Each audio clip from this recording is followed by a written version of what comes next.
المنفوش فأما من ثقلت موازينه فهو في عيشة راضية وأما من خفت موازينه فأمه هاوية وما أدراك ما هي نار حامية صدق الله العظيم.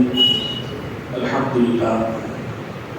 அல்லாஹ்வுடைய பெரும் கிருபையினால் திருக்குர்ஆனுடைய சூறாக்களில் இருந்து ஒவ்வொரு சூறாவாக ஒவ்வொரு வாரம் தொடர்ந்து பார்த்து வருகின்றோம். அந்த அடிப்படையில் இந்த வாரம் சூரத்துல் காரியா என்று சொல்லப்படக்கூடிய ஒரு அத்தியாயம். இந்த சூறாவுடைய பேரே இந்த சூறாவுடைய தொடக்கத்தில் இருக்கக்கூடிய அந்த வசனத்துடைய வார்த்தையே இந்த சூறாவுடைய பெயராக வைக்கப்பட்டிருக்கிறது. இந்த சூறா எதை பற்றி எல்லாம் பேசுகிறார் என்று சொன்னால் இதனுடைய மைய கருத்து இறுதி தீர்ப்பு நாளை பற்றி போவதுதான். அதே போன்று மறுமை நாளைக்கு முன்னால் மனிதனுடைய நிலையை பற்றி அத்தியாயம் தெளிவாக எடுத்து சொல்லுகிறது. மறுமை காலம் முன்பாக மனிதனுடைய நிலை என்னென்னவாகும், எப்படி இருப்பார்கள் என்ற செய்தியெல்லாம் அல்லாஹ் தஆலா இது பேசுகிறார். ஆரம்பமாக இந்த சூறாவுடைய நேரடி பொருளை பார்த்துக் கொள்வோம். அல் காரியா அப்படின்னா திடுக்கிட செய்யும் நிகழ்ச்சி. அதை மறுமை நாளை குறித்து என்ன சொல்றாங்க? திடுக்கிட செய்யும் நிகழ்ச்சி அல் காரியா. அந்த திடுக்கிட ஒரு நிகழ்ச்சி என்ன? வமா அதராக மல் காரியா. அந்த திடுக்கிட செய்யும் நிகழ்ச்சி என்னவென்று நபியே நீர் அறிவீரா? யௌம அந்நாளில் யகூனு நாசு, மக்கள் எல்லாம் ஆகிவிடுவார்கள். எப்படின்னு சொன்னா அது பராஷில் மபசூஸ், அதாவது பரத்தப்பட்ட ஈசல்களை போன்று மக்கள் ஆகிவிடுவார்கள் என்று அதான் சொல்லியிருக்கான். ஈசல்களை எல்லாம் உதாரணமா சொல்லியிருக்கான். பரத்தப்பட்ட ஈசல்களை போன்று அப்படியே அக்கைக்குமா அப்படியே நடப்பாங்க. ஜிபாலு, மலைகள் ஆகிவிடும். அதாவது பரத்தப்பட்ட பஞ்சுகளை போல, அப்படி பீஸ் பீஸான பஞ்சுகளை போன்று மலைகள் எல்லாம் ஆகிவிடும். மலைகள்லாம் எப்படிப்பட்டது? இந்த பூமியை ஸ்திரப்படுத்தக்கூடியது மலைதான். எவ்வளவு ஒரு பெரிய விஷயம் நடந்தால் மழை அப்படியே ஸ்டெடியா நிற்கும். ஒரு பூமிக்கு பெரிய சப்போர்ட்டை மழை தான் நல்லா சொல்லணும். அப்படிப்பட்ட இந்த மழையெல்லாம் என்னவாயிடப்பட்ட மறுமை நாளில் அப்படியே பஞ்சுகளை போட்டு பீஸ் பீஸான பஞ்சுகளை போட்டு அப்படியே ஆகிவிடும். அடுத்தது அல்லாஹ் மனிதனுடைய இரண்டு பிரிவினர்களை பற்றி எல்லாம் சொல்லணும். அது மறுமையில மனிதர்கள் இரண்டு பிரிவினராக ஆகிவிடுவார்கள். ஒன்று என்ன?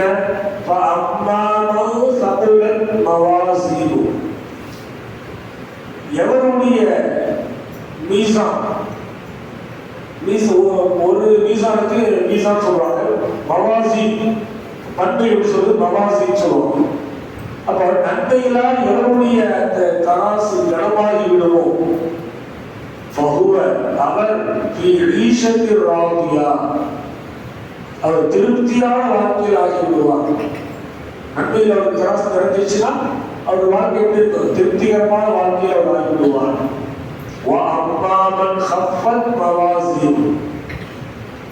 இன்னும் எவருடைய நிலுவை லேசானதாக ஆகிவிடுமோ, லேசானதாக இருக்குமோ, உம்முட தாய், நேரடி பொருள் தாய். இதுக்கு என்ன அர்த்தம்? அப்படின்னு சொன்னா அவருடைய தங்குமிடம் ஹாவியா, ஹாவியாவா இருக்கும். அந்த ஹாவியானா உங்களுக்கு எது தெரியுமா? நாரும் ஹாமியா, அதுதான் அதாவது கடுமையான அந்த சுட்டரிக்கக்கூடிய நெருப்பு என்பதாக அல்லாஹ் தஆலா இந்த சூராவுடைய அந்த பொருள்களை எல்லாம் சொல்லி காட்டுகிறார். பொதுவாக அல்லாஹ் தஆலா குர்ஆனில ஒரு வார்த்தையை மடக்கி சொல்றான்னு சொன்னா திரும்ப திரும்ப சொல்லக்கூடிய காரணம் என்னன்னு சொன்னால் அதுக்கு பின்னாடி வரக்கூடிய அந்த செய்தி இருக்கின்றது ரொம்ப ரொம்ப ஒரு பெரிய விஷயம், ஒரு முக்கியமான விஷயத்தை மக்கள் கவனத்தோடு கேட்க வேண்டும் என்பதற்காக அல்லாஹ் தஆலா ஒரு விஷயத்தை திரும்ப திரும்ப சொல்லி காட்டுகிறார். அப்ப மறுமை நாளுடைய செய்தி ஒரு மிகப்பெரிய விஷயம் என்பதை காட்டுவதற்காக வேண்டி தல்காரி என்ற வார்த்தை அல்லாஹ் தஆலா மடக்கி சொல்லி காட்டுறார். மறுமையில மனிதர்கள் இரண்டு பிரிவுகளா இருப்பாங்க. அல்ல சூரா ஹாக்கால கூட நம்ம அதிகமா படிச்சிருப்போம். அதாவது நாளை மறுமையில எந்த மனிதனுடைய அந்த நன்மையுடைய அந்த பட்டோலை வலது கரத்துல கொடுக்கப்படுமோ அவர் ரொம்பவும் சந்தோஷமாயிடுவார். அம்மாமன் ஊத்திய கிதாபகு எபி ஃபயகூலு ஹாவு கரவு கிதாபியா, அவர் செய்த அந்த நன்மையுடைய பட்டோலிய அல்லாஹ் தஆலா அவர் வலது கரத்துல கொடுத்துட்டாங்கன்னா அவர் ரொம்ப ரொம்ப அவர் மகிழ்ச்சி ஆயிடுவார். அவர் சொல்லுவார், அல்லாஹ் சொல்லுவார், அவர் பார்த்து ஹாவு கரவு கிதாபியா, ஒரு இது பட்டோலியை நீயே படித்து பாருப்பா அப்படின்னு நல்லா கொடுப்பாங்க. அவர் நினைச்சா சொல்லுவார், இன்னி வனத்து அன்னி உலாத்தின் ஹிசாபியா, மனிதர்கள் அவர் நினைப்பாங்க, நான் நினைத்தேன் என்னுடைய அந்த நன்மையுடைய பட்டியலில் ரொம்ப நான் நிறைய கேள்விக்கு எனக்கு உட்படுத்தப்பட்டுள்ளோம், நிறைய கேள்விகளுக்கு நான் ஆகிடுவோம் என்பதாக எண்ணினேன். அல்லாஹ் என்னுடைய பட்டொலியை மனிதர்களிடத்தில் கொடுத்து விட்டார், எனக்கு லேசாக்கி விட்டார், ரொம்ப இலகுவா ஆகிடுச்சு அப்படின்னு சொல்லிட்டு என்ன செய்வார், அவர் ரொம்ப மகிழ்ச்சி வெளிப்படுத்துவார். அது பிறகு என்ன சொல்றார், அவர் திருப்தியான வாழ்க்கையில் ஆகிவிடுவார். ஜன்னத்தின் ஆலியா, அவர் உயர்ந்த சொர்க்கத்தில் இருப்பார். ஆலியானது உயர்ந்த சொர்க்கத்தில் அவர் இருப்பார். அந்த சொர்க்கம் எப்படிப்பட்டது என்ன சொல்றா, அந்த சொர்க்கத்துல அந்த கனிகள் எல்லாம் அவருக்கு மிக நெருக்கமாக சமீபத்தில் இருக்கும் என்று அவர் சொல்றார். அப்ப இது யாருக்கு கிடைக்கக்கூடிய சுப செய்தி, யாருடைய நன்மைகள் அந்த வீசா தராசுல கனமானதாக வலுவானதாக ஆகிவிடுமோ அவங்களுக்கு கிடைக்கக்கூடிய சுப செய்தியாக இருக்குது. அவர் ரொம்ப மகிழ்ச்சியாக இருப்பார்கள், சந்தோஷமா இருப்பார்கள் தான் நான் தர சொல்லி கேட்டேன். அப்போ நம்ம என்ன செய்ய, உலகத்துல நம்முடைய அமல்கள் என்ன செய்ய நல்ல கனமாக சொன்னா நம்ம அதிகமாக அமல்ச்சி நேரம் காலங்கள் வீணடிக்க கூடாது. நேரக்கால வீணடிச்சுட்டு சொன்னா ஒரு பெரிய நஷ்டவாதி ஆகிடும். நாளைக்கு அமல்கள் இபாதத்துகள் நான் எதுவுமே செய்ய முடியாது, நான் வறுமை எல்லாம் அப்படியே ஸ்டாப் பண்ணிடுவோம். அதனால மனுஷன் என்ன செய்வானா, அந்த மறுமையுடைய அந்த காட்சியை பார்த்துட்டு பாவியல் அவங்க எல்லா இடத்துல முறையிடுவோம். அது எல்லாம் தர சூரா சஜிதாவில் என்ன சொல்லி காட்டியிருக்கான். எப்படின்னு சொன்னா, பலத்தரா இதில் முஜ்ரிமூன நாகிஸு ரூஸிஹிம் இன்த ரப்பிஹிம், நபியே அந்த பாவிகளை நீங்கள் பார்க்கிறீர்கள் என்று சொன்னால் இறைவனிடத்திலே அவர்கள் தலையை தாழ்த்தியவர்களாக இருப்பார்கள், தலையை தாழ்த்திய நிலையில் இருப்பார்கள். சொல்லிட்டு அவங்க சொல்லுவாங்க, ரப்பனா, இறைவனிடத்தில் கேட்பாங்க, ரப்பனா அது சொல்றான் சதியனா, இப்போது நாங்கள் பார்த்து விட்டோம், சதியனா இப்போது நாங்கள் கேட்டு விட்டோம் சொல்லிட்டு பரிஜீனா நஅமல் சாலிஹன், எங்களுக்கு திரும்பி அனுப்பு, நான் நல்ல அமல்களை செஞ்சிடுறோம் அப்படின்னு சொல்லிட்டு எல்லாருடைய என்ன செய்வாங்க, பாவிகள் எல்லாம் கேட்பார்கள் என்பதாக எல்லாம் சூரா சஜிதாவில் சொல்லி காட்டியிருக்கிறார்.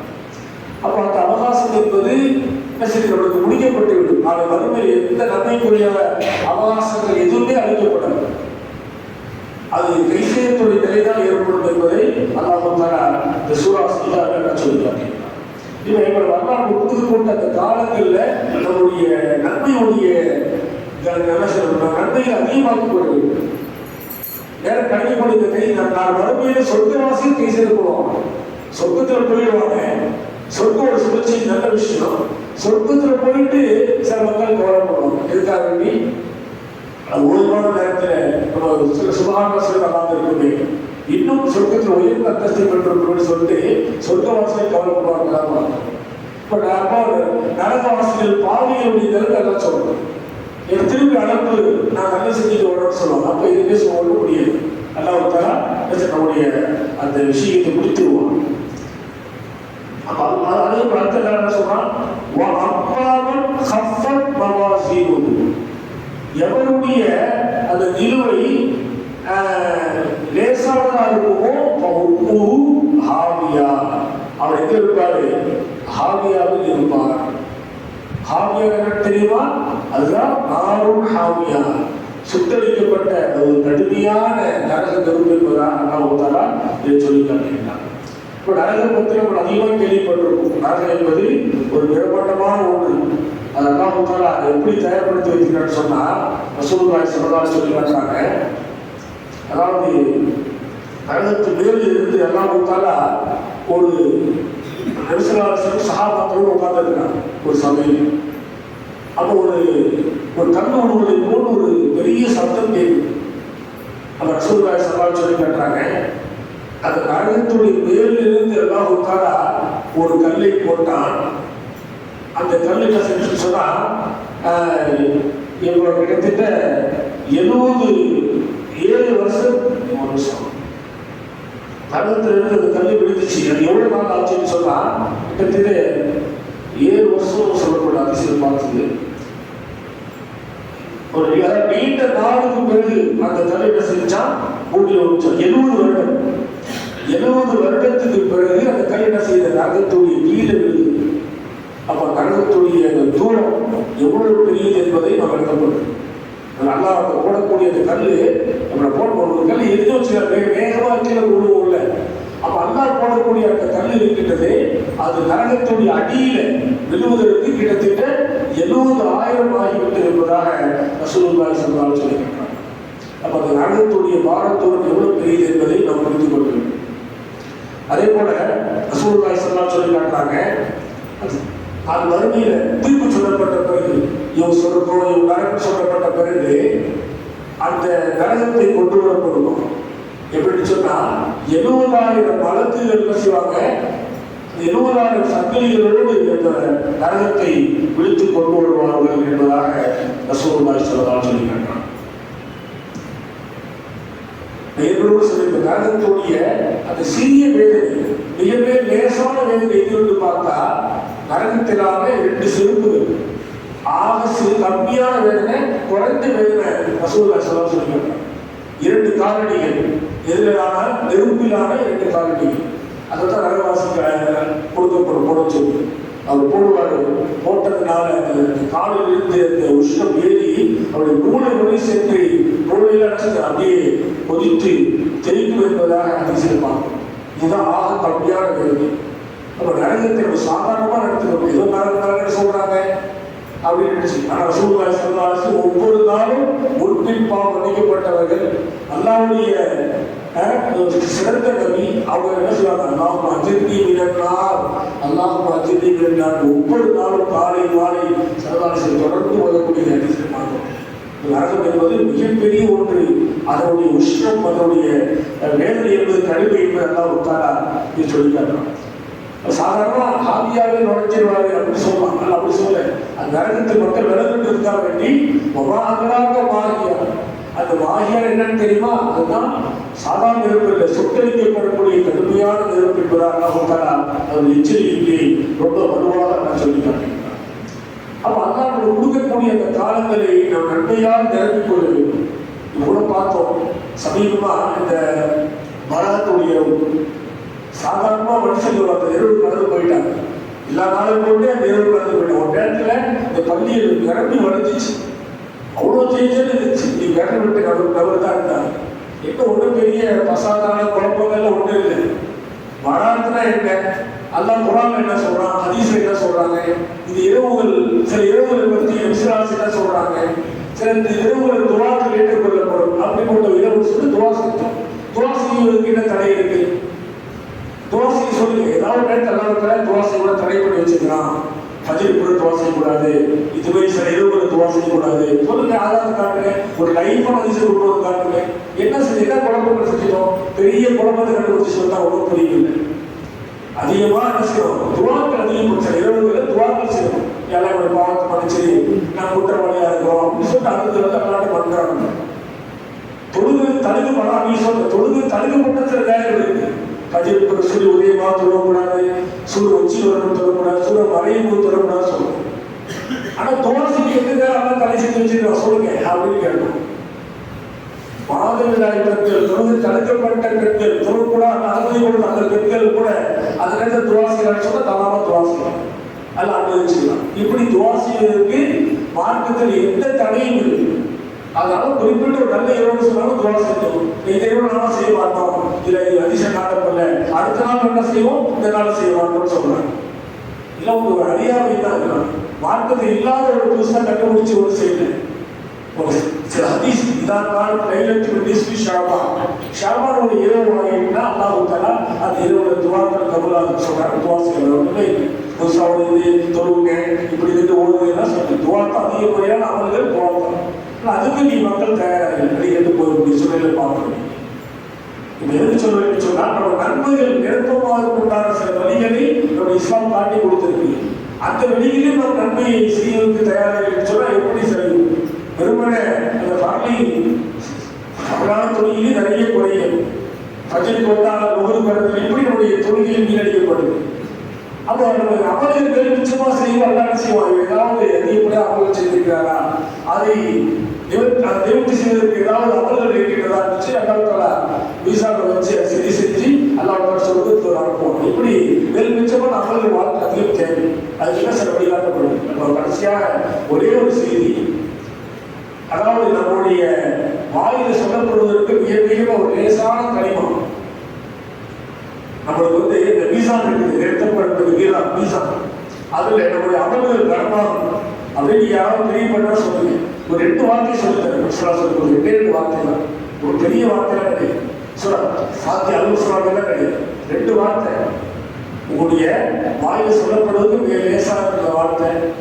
அதே போல நம்முடைய மீசான் தராசுல வச்சா அந்த வார்த்தை கனமா இருக்கும். அது மட்டும் கிடையாது, ஒரு இறைவன் அந்த கனிமாவை பிரியப்படக்கூடிய வார்த்தையா இருக்கும். அப்படி 2 வார்த்தை நீங்க பிரியப்படுன்னு சொன்னா இந்த வார்த்தையை நீங்க கற்றுக் கொடுப்பீங்க. பெரிய பெரிய விஷயம். அதை சொல்வதற்கு ஏதாவது பள்ளியாசல் வந்து தொழிலுக்கு பிறகு சொல்லு அப்படிலாம் கிடையாது. நீ வகையில போகும்பொழுது, நீ வேலை செய்யக்கூடிய அந்த ஆபீஸ்ல இருக்கும் பொழுது, சாதாரண உட்கார்ந்து இருக்கும் பொழுது இப்படி சொன்னாலுமே என்ன செஞ்சிடும், அதனுடைய சிறப்புகள் அடைந்து கொடுப்பீங்க. விஸ்வாசத்துக்கான அதிசயம் வருது.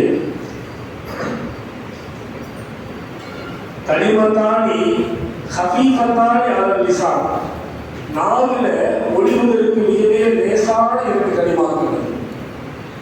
சகீலத்தானி ஃபில் மீசான், லேசான வார்த்தைகள் தான், ஆனால் அந்த மீசான் அது கனமாக இருக்கும். 2 வார்த்தைகள் வச்சா இன்னும் சொல்றாங்க ஹபீபத்தான் இலர் ரஹ்மான், இறைவன் பக்கம் மிக மிக விருப்பத்திற்குரிய 2 வார்த்தைகள் என்பதாக சொல்றாங்க. அடிக்கடி கேள்விப்பட்ட வார்த்தை தான். சாதாரணமா எடுத்துட்டு போய் எதாவது கால் விட்டுறோம். ஒரு நம்மளுக்கு மறுமையில தான் தெரியும். இதான் ஒரு நன்மையை வச்சு ஒரு நன்மை கிடைச்சா போதும், அவர் சொர்க்கம் போடுறது. அது ஒருமையினால் ஒரு நன்மைகள் அப்படியே அவர் வைக்கப்பட்டிருப்பார். தன்னுடைய மகன் சொன்னாங்க எவ்வளவு மர்மூமினாக அந்த மருந்துடைய திடீக்கிடச்சையை பார்த்துட்டு மனசு அங்கேயும் இங்கேயும் வரப்போவார். தன்னுடைய அக்காவுக்கு போவார், அக்கா ஒரு நன்மை கொண்டு சொர்க்கத்துக்கு போவார். மகன் அம்மாண்ட ஓடுவாரு, சகோதரர்கிட்ட போவாரு, அந்த ஒரு நன்மை நான் சொர்க்கத்துக்கு போயிடுவார் போப்பா அப்படின்னு நன்றிப்பாங்க. அந்த திடீர் காட்சியில நல்லா குரான் சொல்லிக்கிறாங்க. அவ்வளோ ஒரு பயங்கரமான ஒரு விஷயம் தான் அந்த மறுபடியோட விஷயம். அப்போ இந்த வார்த்தையாக இருக்கின்றது உங்களுடைய வீசாவை அப்படியே தூக்கி நிறுத்திட்டு நடத்தால் அது தாழ்ந்து போகுது. ரொம்ப ரொம்ப சின்ன வார்த்தை, ஒரு ஞாபகத்தில் வச்சு ரொம்ப படிங்க. அப்படியே சொல்ல கூட சொல்லுங்க, சுபஹானல்லாஹி வ பிஹம்திஹி. இது ஒரு வார்த்தை, சுபஹானல்லாஹி வ பிஹம்திஹி. இரண்டாவது சுபஹானல்லாஹில் அஸீம். ஒரு கஷ்டமான இது, சுபஹானல்லாஹி வ பிஹம்திஹி சுபஹானல்லாஹில் அஸீம். அவ்வளவுதான். இந்த 2 வார்த்தை ரொம்ப ரொம்ப லேசான வார்த்தையா இல்லையா வாயில சொல்றதுக்கு? இது ஆனால் இது மீசான ரொம்ப வலுவான வார்த்தை. அது மட்டுமல்ல அல்லாஹ்வுக்கு பிடித்தமான வார்த்தை. இதுதான் நம்மளுடைய அதான் என்ன சொல்றாங்க, அம்மாவும் சகுலன் பவாசீனும் மகூபி ஈஷத்திராங்க. உங்களுடைய பட்டோலை வலது கரத்தை கொடுக்கப்படுவதற்கு அந்த மீசான் கரத்தான உயர்ந்து நம்ம இது போன்ற வார்த்தை அதிகமாக சொல்லணும். வரக்கூடிய காலம் மகானுடைய காலம் சும்மா உங்க பரியாசம் வந்து ஏதாவது பேசிக்கிட்டு அங்கேயே ஓடிக்கிட்டு நேரத்தை வேஸ்ட் பண்ணுறோம். இஃப்தாருடைய நேரத்தில் அந்த கட்சியை பார்த்தோன்னே மக்கள் அல்லா துவாக்கள் கபூலாகக்கூடிய நேரம் எவ்வளோ அற்புதமான நேரம் அது. அந்த நேரத்தில் சும்மா எப்படியாவது ஒரு கூட போடுறோம் அவங்களாம் நேரம் அதுக்காண்டி அப்படியே அலப்பறை பண்ணிக்கிட்டு அங்கேயே ஓடிக்கிட்டு வீணடித்து முடிக்கிறாங்க. அல்லாவுக்கு ஒரு பிடித்தமான நேரம் உங்களுடைய மனசில் விட்டதெல்லாம் கேள்வி. அப்போ இது ஒரு வார்த்தைகள் சொல்லலாம், சுபஹானல்லாஹி வபிஹம்திஹி சுபஹானல்லாஹி துவா கபூலாகக்கூடிய அது கேட்டு வாசிச்சா எவ்வளவு நன்மை மீசான் விருப்பமாக அல்லாஹ் தஆலா இந்த குர்ஆனில் சொல்லப்படக்கூடிய செய்திகளை எல்லாம் விலகி சூறாவை தொழில் வரக்கூடிய மக்கள் அல்லாஹ் அனைவரையும் ஆக்கிடுவாங்க. ஒரு விசுவாசம் போல சொல்லுங்க. பிஸ்மில்லாஹிர் ரஹ்மானிர் ரஹீம். அல் காரிஆ வமா அல் காரிஆ அல் காரிஆ மல் காரிஆ வமா அத்ராக மல் காரிஆ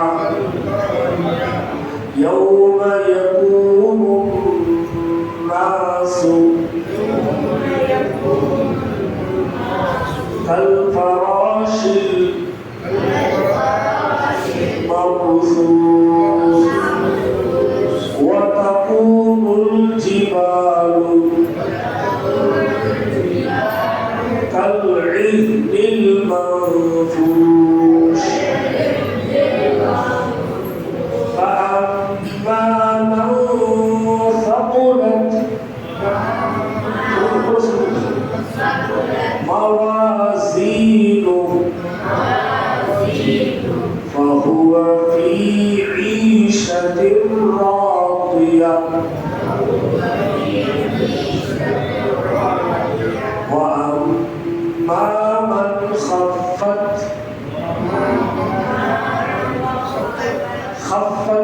صوت كاسر وأما من خفت موازينه فأمه هاوية وما أدراك ما هي نار حامية. الحمد لله سبحان الله وبحمده سبحانك اللهم وبحمدك أشهد أن لا إله إلا أنت نستغفرك ونتوب إليك. سبحان ربك رب العزة عما يصفون وسلام على المرسلين والحمد لله رب العالمين.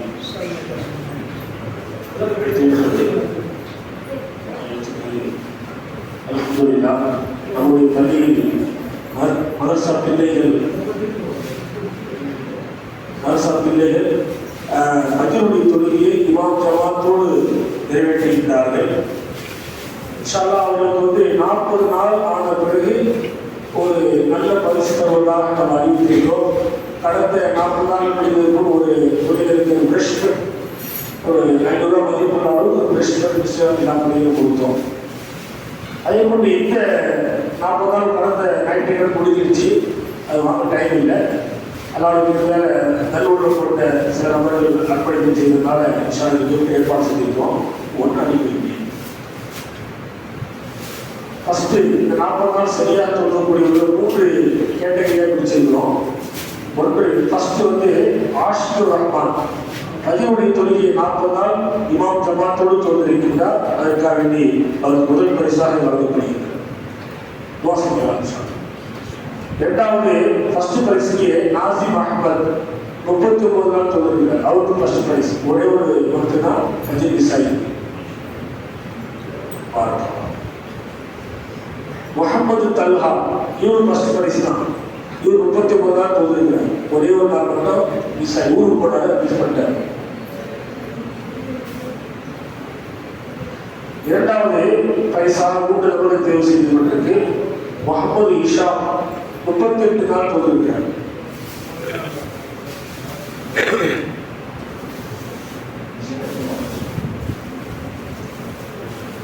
நபீல் அஹ்மத் இவர் 2வது பரிசு 38 நாள் போதிருக்கிறார்.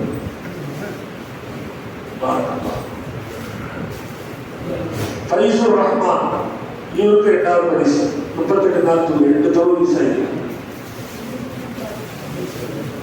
அடுத்த 3வது பிரிவு அப்துல் சலாம் இவர் 36 நாள் தொழுகிறார். இது 3வது பரிசாக மறுபடி. அப்துல் ஹசீம் 35 வருடங்கள் கட்டில் தொழுகிறார். 5 வருட விசாரிக்கிறார். முகமது அப்துல் அவர்கள் 35 வருட தொழுகிறார். 3வது பரிசாக. அடுத்தது அஃபான் அஹ்மத் இது ஒரு 3வது பரிசில் கொடுப்பது ஒரே ஒரு கம்மியாக இருக்கு. இருந்தாலும் யூரியா 3வது பரிசை சேர்த்துட்டோம். 34 வருடத்துக்கு கட்சியுடைய தொழுகை தொழுகை. அல்லாத பிள்ளைகளுடைய வாழ்க்கையை வெவ்வேறும் சிறப்பாக இருப்பாராக. ஆயுதங்கள் கட்டுப்பட்டு வரக்கூடிய இதே போன்று ஒவ்வொரு நாளும் இமாம் ஜமாத்தோடு தொழுகை நிறைவேற்றப்படுகிறார். ஆக்கிடுவாராக.